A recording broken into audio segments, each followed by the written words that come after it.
Hello po, isang mapagpalang araw po sa inyo mga kasagandikit. Bali ito pong parol na to yung dating na-post ko po na naka 20,000 views na po. Bali ituturo ko naman po sa inyo kung paano ko po mas pinadali ang paggawa nito. At may ginawa rin po akong panibagong design na buntot at depende na lang po sa inyo kung magugustuhan nyo. Kaya samahan nyo po ako mga kasagandikit. Bali gagamit lang po tayo ng dalawang Mountain Dew bottles. Yan po mga kasagandikit. Tanggalin po muna natin itong label.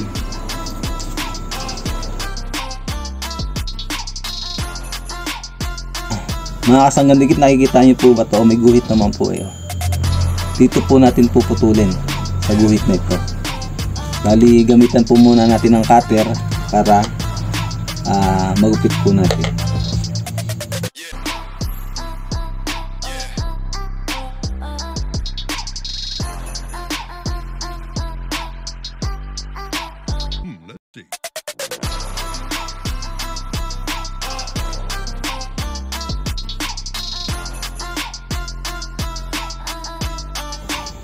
Tapos po,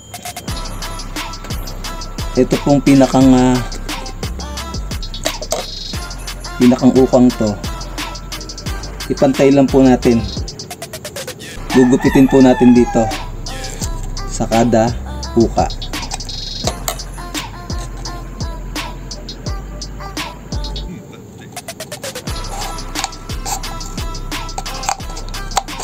Yan, hanggang doon lang po.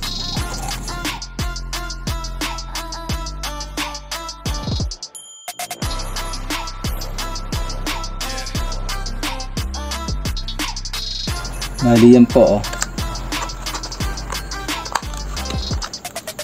Yan, bali i-fold po natin na ganito oh.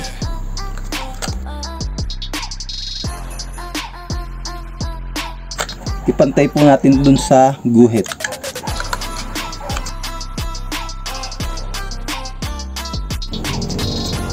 Ayan po oh. Nag-form na po siya na star. Tapos po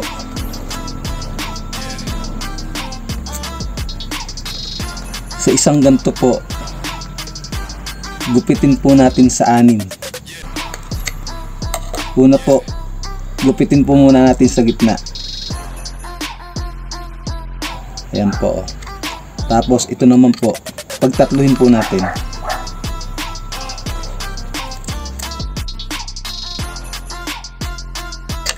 Ganon din po dito.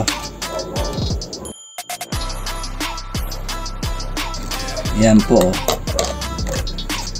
Tapos po ituloy-tuloy na po natin. Kung ano pong ginawa natin dito, gawin din po natin dito sa 4 na to.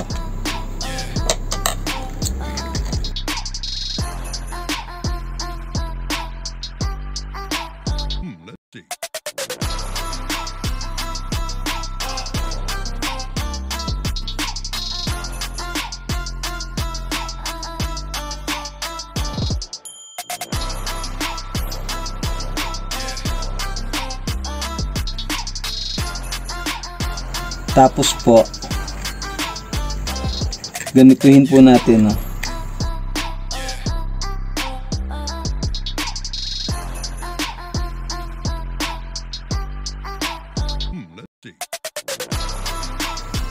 Ayan po oh.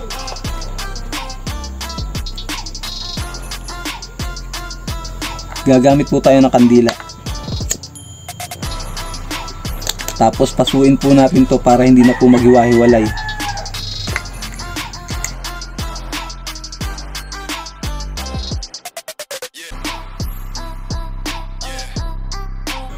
Ayan po oh, meron na po tayong isa. Lahat po to mga kasagandikit, itong 5 na to, ganito rin po ang gagawin natin.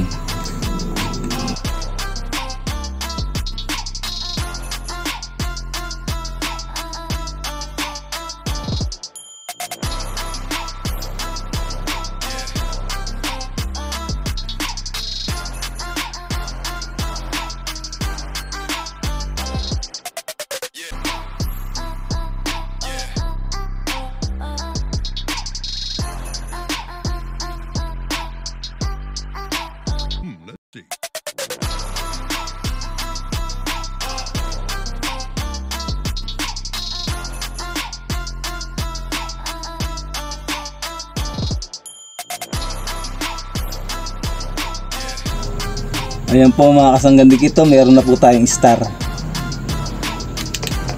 Ito naman po,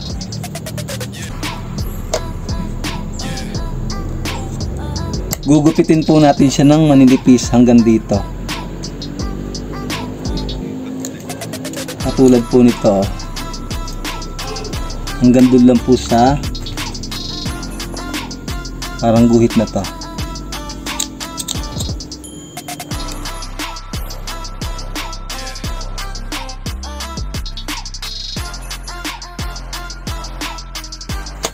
Yan po mga kasanggan dikit to.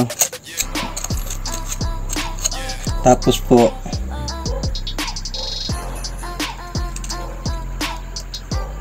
yan po, gaganto po natin salitan dito naman po sa kabila. Magtitira po tayo ng isa, tapos yung sumunod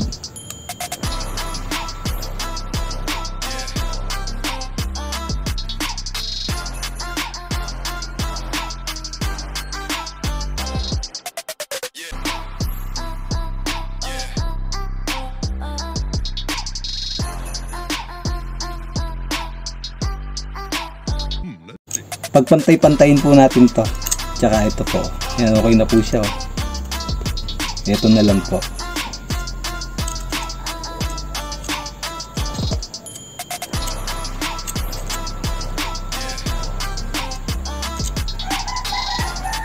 Yan po mga kasanggan dikit, okay na po siya.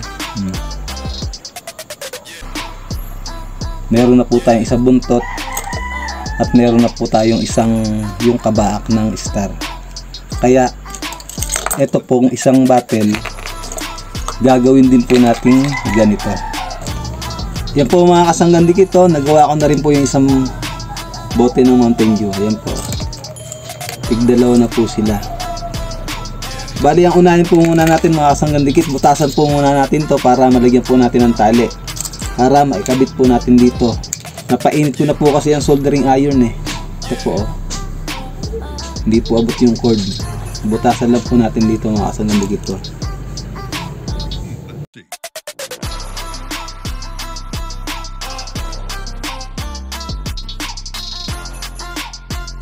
Tapos po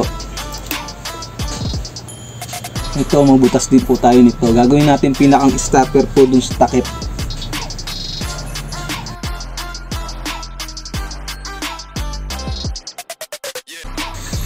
Yan po.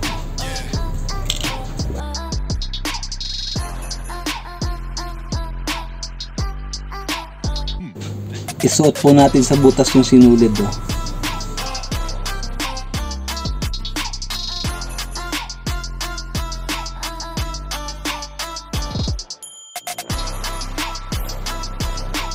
Ang ginagamit po natin sinulid ay yung pamo, yung pong pantahi po sa sapatos. Nung nakaraang video po kasi, ang pinantali ko po dito ay wire. Yun po, wire na manipis. Ang ginagawa ko po dati, hindi ko po pinapaso to. Kada isang ganito po, itinatali ko po ng wire. Ngayon po, mas pinadali po natin, pinaso na lang po natin. Mas madali po kasi itong prosesong ganito, yung pinapaso lang.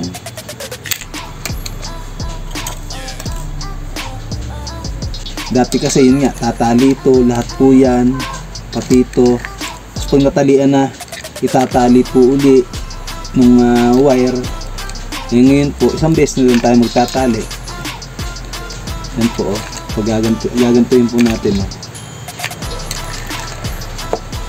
Pero ito po, isuot na po natin dun sa butas.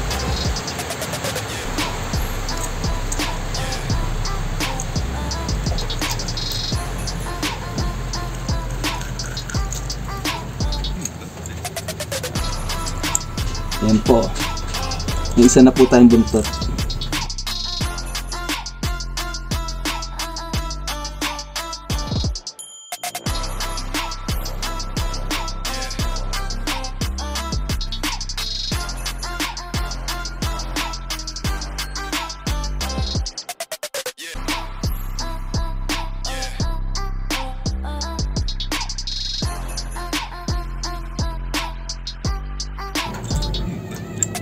Yan po, meron na po tayong dalawang buntot. Tapos ito po, itali na po natin. Ganyan po oh.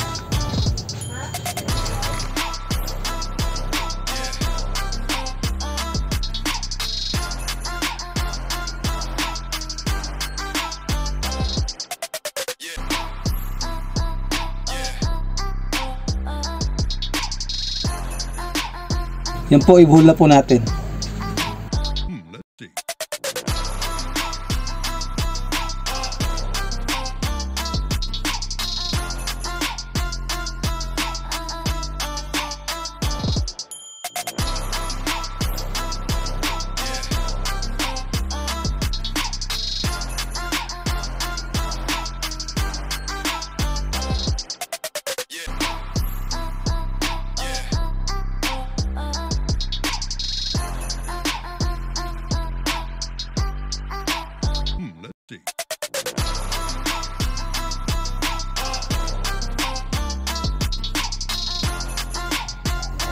Yan po mga kasanggan dikit, okay na po siya oh. Bali ito po yung buntot na ikakabit po natin. Ito po dalawang to oh, yung ginawa po natin.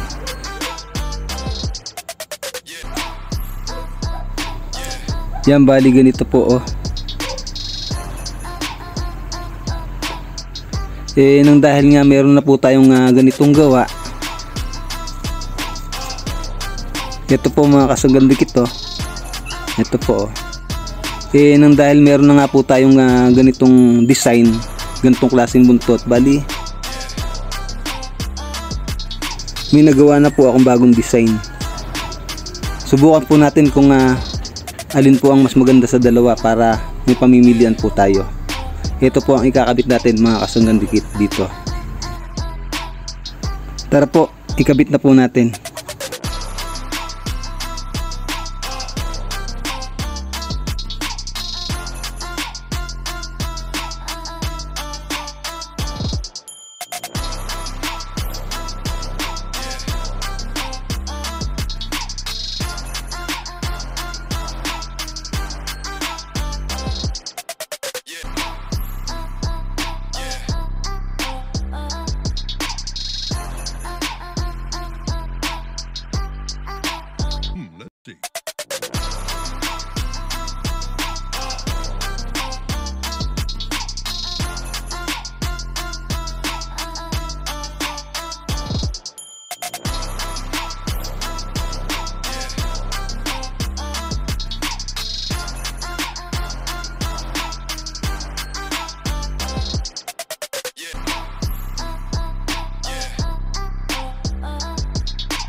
Yan po mga kasanggan dikit oh, na ikabit na po natin.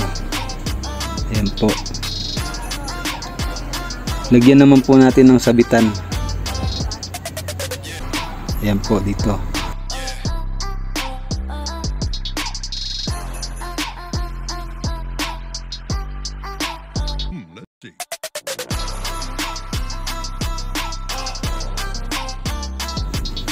Yan po mga kasanggan dikit oh, okay na po siya oh. Pwede na po nating isabit. Kayo na po ang pumili kung ano pong gusto nyong ilagay na buntot. Ayan po. Tara po, isabit po natin para makita po natin kung ano po talagang itsura nya. Ayan na po mga kasanggan dikit oh. Tapos ito naman po yung una nating ginawa na naka 20,000 views na po. Yan po mga kasanggan dikit oh, pinagtabi ko na po para kayo na po ang bahalang pumili Tapos sa susunod na video ituturo ko naman po sa inyo kung paano ko po ginawa yung bagong design na buntot. Yan po mga kasanggan dikit. Sana po ay may napulot po uli kayong panibagong kaalaman sa video na ito.